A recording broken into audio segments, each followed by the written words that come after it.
And the idea is to create a whole new set of laws and ignore the existing human rights laws and other laws under the pretext of pandemic preparedness and the biosecurity agenda.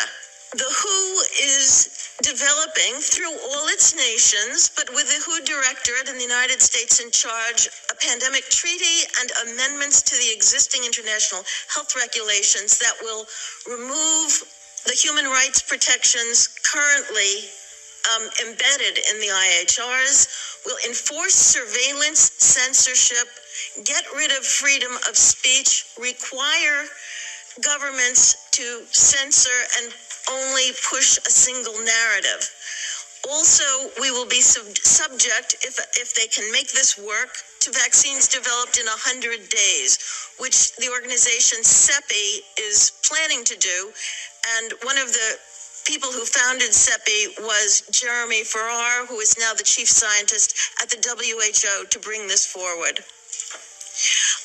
Other things that amendments do is to bind the states so they're no longer recommendations but enforceable edicts, provide a liability shield, get rid of intellectual property rights, move supplies from one country to another, enforce digital passports, and the Director General of WHO can demand that a pandemic or a potential pandemic exists. He can just declare it with no standards, and then countries around the world will have to obey.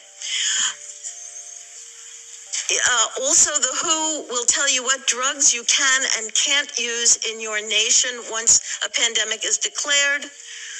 Obviously, the budget will increase.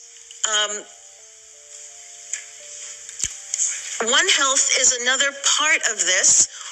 One Health is a concept that was created to enable the WHO, with these documents, to take over jurisdiction of everything in the world by saying that climate change, animals, plants, water systems, ecosystems are all central to health.